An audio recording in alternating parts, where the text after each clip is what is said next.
I just want to take a moment and talk about why we want to do this. The idea of having people share their personal struggles is because in our business, I get to speak to people that have various health conditions on the day-to-day. And often, the common theme amongst these people are that they feel isolated and they feel alone in their condition. And to me, being on the receiving end of it, I think to myself, I've just spoken to 3 people that have the same condition as you do today. So I'm hoping that through having these conversations with people and them sharing their personal struggles, we can empower those with hope, with guidance, and even speak about some of the pitfalls that they might face down the line. That's why we do it.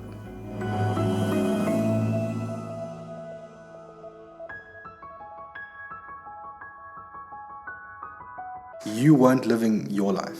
I prioritized everything everyone else thought was important. You're in the driving seat. And that's the difference. What does the ethics committee say at the office? Work is something you can't get away from. There will always be some crisis to solve. Looking at how you spend your time is paramount. It is important. Yeah. We would be in hospital day in, day out. You feel like your life has been shaken. I am what you think I am.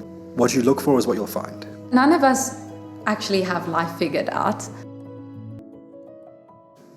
Hi, Swat. Hi.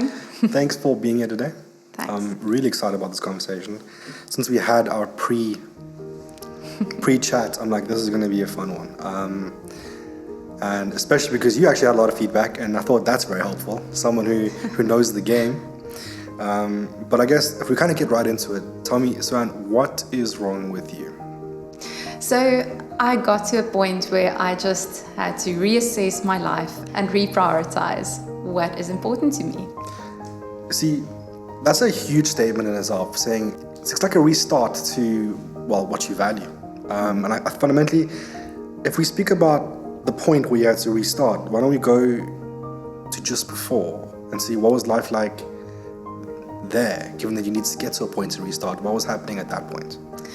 Yeah, I think in looking at it, when getting to a point where you want to reprioritize things, you had to get to a turning point, right? Yeah. So before that, I feel like I prioritized everything everyone else thought was important. And what gets interesting is when someone else has goals and specific missions, and you don't have your values and your goals sorted, and then it'll easily become your definition of what you want. So taking one step back and really understanding that actually your values is your values, and really redefining it and understanding how you can reprioritize your values is important. How I got to this point was I got to a point of burnout and extreme tiredness, and I didn't really know where did it come from.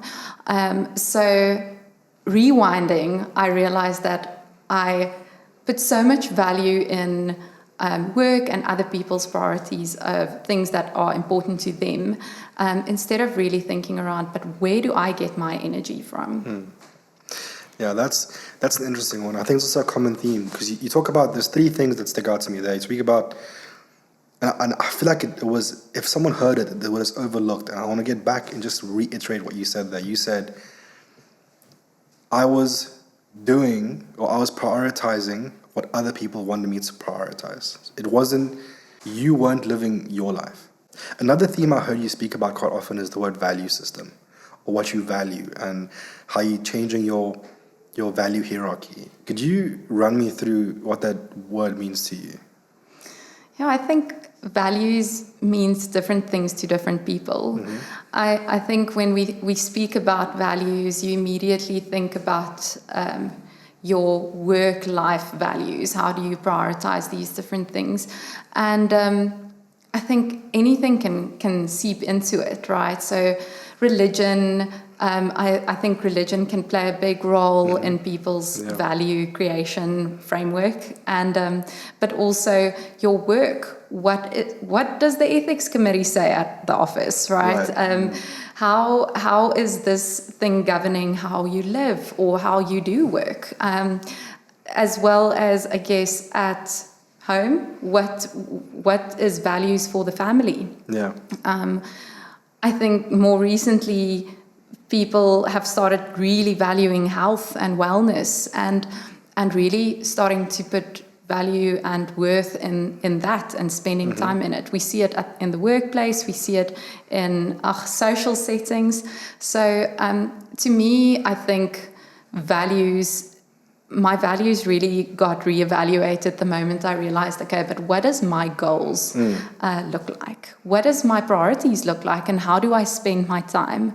I've recently heard in a other podcast, ironically enough, how they speak about how your top 3 values can be defined in the top 3 things that you spend money on. And then really going into, okay, but am I putting a monetary value in something that I put my energy in, or my time in, or my money in, I guess. Yeah. And what I see value, the sort of value framework in my life is all about is, I think, really looking at my goals and dreams and understanding what is my bigger mission in life. So something that's super important to me in life is to really make a difference. Whether it's making a difference in a person's life, in a company's sort of environment, in an NGO setting, or whatever the case may be, I really want to make a difference. And the moment I started looking at my goals and how I define it, I realized that actually, but this is how I need to make sure that I spend my energy correctly. Sure. Yeah. So how about I'm gonna play devil's advocate for a second. Okay. Where you were serving other people's priorities and needs above your own. Yeah. And what's interesting is you've now mentioned that I want to say it wasn't. How did you mention? You said it was you helping others or you making a difference. But to make a difference, aren't you just repackaging that was negative into a different frame of a different lens through which you see that issue? I see the curveball. Yeah. So I think it can be, but then I think it's again talking about values. Why do I value this so much? So talk me about that. Why do you value? And where does that come from? I think it really comes. I'm not sure. So it would be great to figure it out. I remember the first time I came across the concept of start with why, and really understanding your why was one of my previous bosses asked me, but what do you actually value? Yeah. And it was in that moment where I realized, but I want to make a difference. And I agree with you. I think it's so important to ask the question, but why do I want to make a difference? Yeah. And I think it comes down to seeing people happy, seeing people achieving their goals, seeing that they feel worthy. And it's all about, I guess, seeing how other people feel instead of focusing on what I'm all about, I guess. Yeah. As you were saying that, I was realizing that I think you mentioned it, but you didn't say it. And what I mean by that is, I think the difference in my challenge to you was you're in the driving seat. And that's the difference. It's like you choosing who you're doing and making a difference, and it's up to you how you want to do it. It's not based on what they need from you, and you're just doing it because they need it from you, because you're in the driving seat. Yeah. And therefore it's energizing you, and it's making you excited about what you're doing. Yes, absolutely. And I think something that I also, as we were talking, I was just thinking about, it's not about people pleasing. Yeah. Because there's a big difference between really making a difference and people tangibly feeling the difference versus just people pleasing. And very true. And I think and that is something that we can pick up easily. We as human that's something that makes us different from robots, is we can actually see the emotion behind the people pleasing, right? Yeah. So I work a lot with digital and innovation related stuff, and I think a lot of times people would ask, but what makes us as humans unique? What will keep us relevant? And it's those type of things that we can really pick up on emotion. You can see in someone's eyes if they really mean something. And I think that is something that stands out to me. You know, you speak about the value hierarchy, and I kind of want to touch on, you helped identify what your hierarchy is, or what your value, where you're placing your values is based on where you spend your money. And I think it's a great start to understanding, internalizing, and kind of introspecting about what is it that you value. Because someone asks you what is it you value, and you ask yourself what is it you value, it's difficult to say, well, where do I start? How do I look? And like, spending your money is such a great, not symptom, but such a great expression of what you value, that it is fundamentally a really good answer. I heard when people speak about the value system, I think it's such a powerful statement, because it's like this invisible algorithm that plays through your life, and you subconsciously make decisions based on what you value. But if you don't know what you value, then you got to be careful. That's where you're putting your energy all the time. And another tip that I heard from a speaker was, if you go into your room, which is your personal space, and you look at all of the things that you own, what is the common theme? And whatever you own the most, that's the thing you rank the highest as the most important to you. And you start to, but if I think about it, that is really just the output of what you said, which is where do you spend your money? Yeah. And I think it's so true, but I also think that money isn't obviously the core of it, right? So yes, it's a good starting point, and really to understand that is something we can put monetary value in, and saying, okay, but this is a tangible component. Yes. But the moment we speak about energy, and where there's a lot of times instances where you see people just draining you and just taking and stealing your energy, or things that steal your energy. I think revaluing and reprioritizing where you spend your energy is so important, because that's something that you can't necessarily put monetary value in. Very true. And so I think in life overall, it's always important to also think, you asked me earlier about, so what are the things that you value, and how has it changed? And I do think, so valuing like family is super important, really reevaluating how important your family is.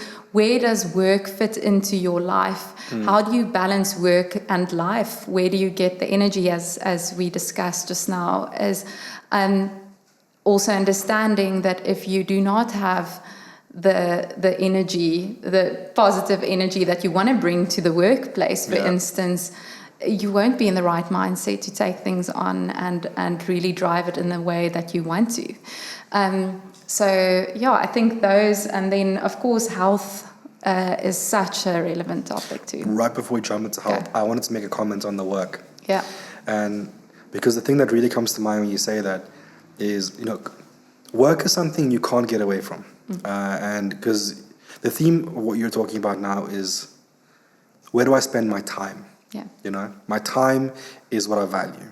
And obviously, what you're doing right now is you're reevaluating where I'm spending my time. Yeah. And the thing that came to my mind as you were talking was this idea of work-life balance.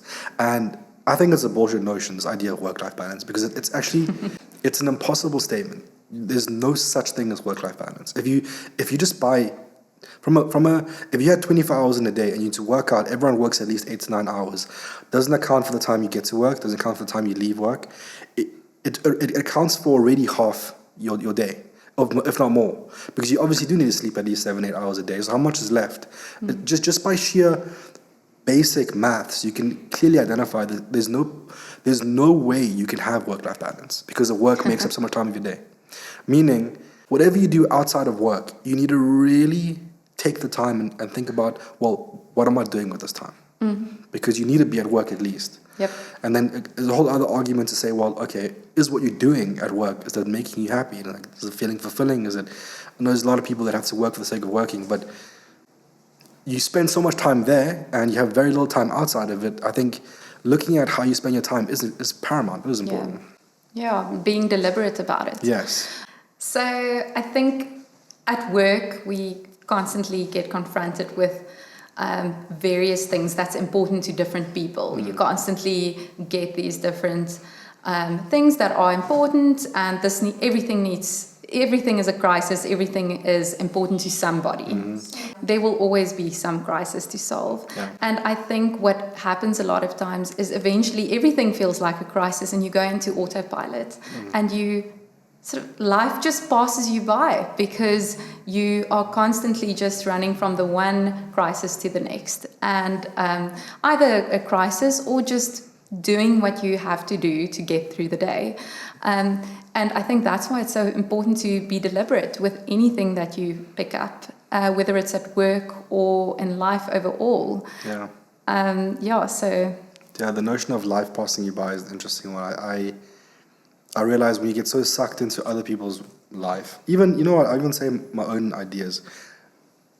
If you don't take a step back and just look at the context of life, you get to miss a lot of important moments. And I guess, and that kind of feeds into what you were talking about earlier, how this moment in your life really made you reevaluate. So if you talk to me about that moment and why it was just so impactful for you. Yeah, I think a while ago, my mom, who I really loved dearly, passed away, and we didn't see it coming. And it was a moment where I really realized that I need to just rethink, reprioritize, relook at how do I live my life. So out of nowhere, she identified, or the doctors identified a brain tumor, and she went in for operation. Everything went well, and then suddenly it didn't. And it was 5 to 6 months of ICU, but life continued. So even though she was in ICU, our lives felt like it was on the edge. She was the anchor of our family, and I just saw how all of us needed to sit in a hospital and then go on with our lives. So we would be in hospital day in, day out, but also still continue with life outside of the hospital as if it's a normal day. Yeah, that when you mentioned this to me, it hit home for me, particularly because that moment of something that is almost, your life feels like it's crashing. It's altering. Your life alters for that moment. It's completely, it shakes you to the ground. You feel like your life has been shaken. Yeah. And you look around and everyone just behaves normally. And you can't process that. Even I still think about it, how I remember how I felt at the time when it happened to me. And you look around and this person just goes about their day. They order a cup of coffee. The guy's on a phone call, but they all look normal. And you're like, how can it be normal? My life has just been shaken upside down. Yeah. And I think about that a lot. And when you told me that story, I felt that again. I experienced that flow of emotion. Yeah. They say grief comes and goes in like a wave in the ocean. Yeah. So a lot of times people ask me, how can you handle it so well? And I wanted to say, but actually, you're not. It's because there's a part in the wave that there's an actual chill flow, but soon it'll crash, right? So I think an interesting thing with that is to really just understand that all of us go through stuff. Yeah. And it makes you realize that you need to just have more compassion for each other. Yeah. You never know what's really going on in someone's life. Unless you're in a privileged position where people tell you all things the whole time that's happening in their life and in their hearts. You don't always know what's happening in people's lives. And I think just because they have a strong face and they sit up straight doesn't necessarily mean that that everything's chilled and everything's just going with the flow. I think we are in a social media generation era where people live on social media, and I've read that Gen Zs will be affected so much, especially from an anxiety point of view, because of that. Because all you see is the good and the positive that's happening in people's lives.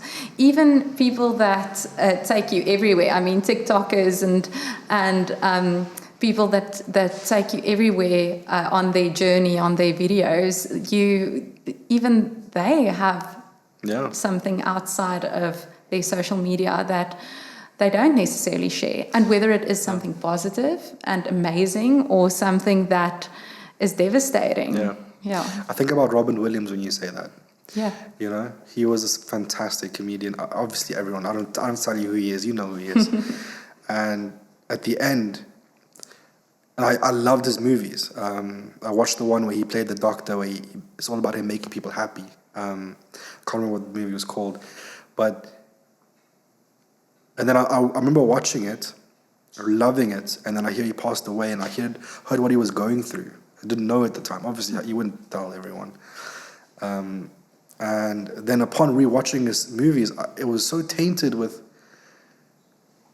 I didn't know what he was going through at that time during the movie. It's just tough for me to watch it now, because I really loved him as an actor, and I really appreciated stuff that he brought out, the joy that he brought to people. But oftentimes you don't realize that a lot of these comedians, and it could be anyone really, that what they're going through actually behind the scenes, and they can still look to the world as if they're completely fine.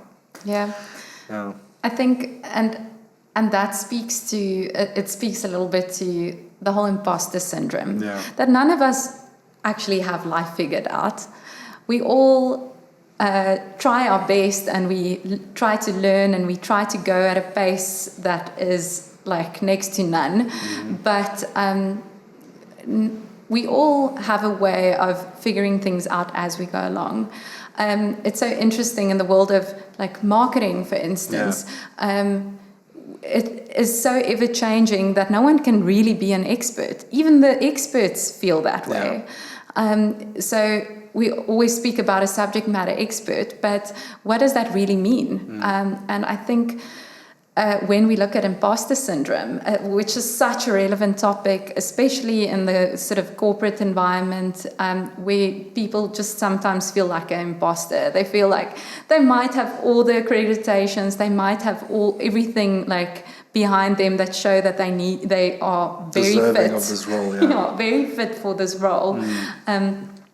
So, I think even in those instances, some people feel like an imposter, that they're not worthy of that. And I really believe that we need to move away from that. We need to give people the credit that they deserve. We need to move into a space of celebrating each other and celebrating each other's wins, but also being there for each other when that's not the case, when people are going through tough times. I've heard of people saying various things around being insecure overachievers a lot of times in certain corporate environments or consulting environments where you're just literally running for the next gold star. So, I mean, going for the next gold star, but forgetting that what you've achieved and how far you've come has been so significant and so empowering, and something that people can actually learn from. When you said the imposter syndrome, then you spoke about insecure overachievers. I thought about this story of one of these celebrities who went to a party. It was like a Met Gala party or like the Oscars after party. And he was invited, and he thought, man, like I'm an establishing actor. I don't think I deserve to go to this. He looks around, he just sees the biggest names of celebrities you can possibly imagine. And he feels so out of place that he recludes himself, or he moves to the corner of the room just to feel, because that's where he feels like that's where he deserves to be. Just subconsciously, he moves to the bar area in the corner. And he's sitting there, and as he's orders a drink, the guy next to him turns to him and he says, "Yeah, you also feel out of place." And he's like, "Yeah." And he turns to the guy and he realizes it's Neil Armstrong. It's the man who went to the moon, who is like one of the most, he's hailed as one of the, these celebrities of celebrity, like not even on an actor scale, but like on a global scale. He's been to the moon. And he felt like he wasn't deserving of this event. And it just shows you, it doesn't matter who you are and what you've achieved. It can impact anyone. So when you were at a point in your life where you felt a bit of this imposter syndrome, how did you navigate? I think at some point you just have to keep on keeping on, right? So initially you realize, oh my goodness, this is not necessarily where I'm supposed to be. You might feel overwhelmed by the idea, but you are in this position. So you need to just go. And something that I love to say, and I don't have my red lipstick on today, but is really to just put on your red lipstick and shine.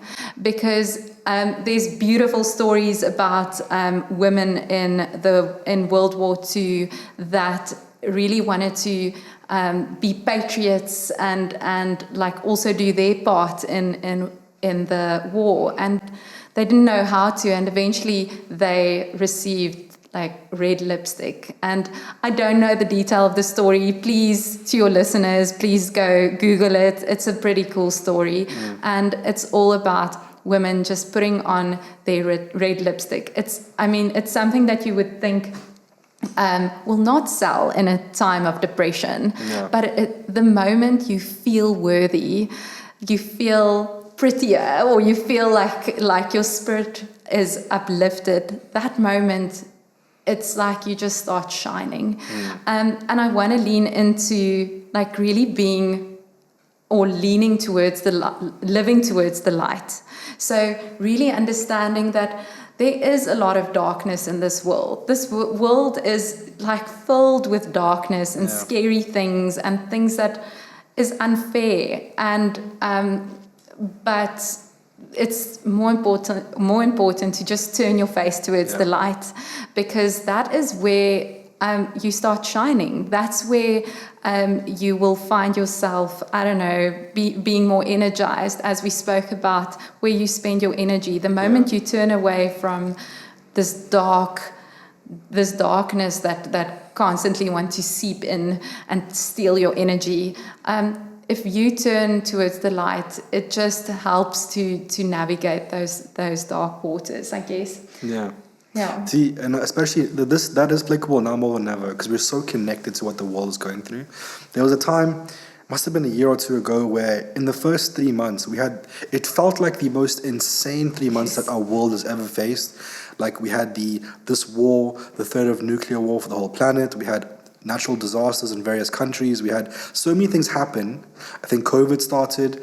It was that period of time where we had like within 3 month span, you would think, how is this world still standing? It's insane. Yeah. And then I was questioning whether, was it always like this? And now I'm just aware of it because of social media and like we're so accessible to what's going on in the world, or is it getting worse? And then that also is a negative thought. Thinking, is it? I don't know. I don't have an answer to that. I genuinely have no idea. It feels like the world is just getting more and more insane, but I don't know whether we're just more aware of it. I think it speaks to that which you water will grow. Oh, that's a good point. So I think whether you go through a tough time at work, a tough time at home, or wherever the case may be, that which you water will grow. So, and I think that counts for anything in life, right? Yes. So if you have a bad habit, bad health habit, I read somewhere that if you crave chocolate and you really know that you shouldn't eat that chocolate, try to not eat the chocolate for 3 days, and then the craving will pass by. I still need to taste that. But I think it's just about understanding the more chocolates you eat, the more chocolates you want to eat, right? True. So I think that's something. And then also something I've recently realized is people don't think about you as often as you think they think about you, right? So we often think, oh my goodness, I made an error in this email, or I said something that came out wrong. And actually, the person might have not even heard it, and they might not even have thought about it twice. And actually, we can overthink things so much. So there's this quote, I am what you think I am. And yes, it's a pretty deep quote, and it can also be a pretty shallow one if we think about it, right? But it is all about you understanding that what you think the other person thinks of you is what you're ultimately going to think about yourself. Yeah. And what does that actually mean? Yeah. Ultimately, it's when you mentioned it, I was trying to put it in place and try understand it thoroughly, because I wanted to have a comment on it. I know you mentioned this earlier, and it's still sitting with me. Like, I don't comprehend the depth of it, because you mentioned it has a shallow nature. So effectively what you're doing is you're perceiving your own identity through someone else's eyes, but it's not their eyes, it's what you think their eyes are seeing. Yes. And it's a confusing one, because it's like, well, what are you seeing? Is it just once again a projection of your insecurities? What is it? Like, I'm just not there yet. You know, it's deep. There's this I think it's a psychology test or something, where they would say we're going to test the room and ask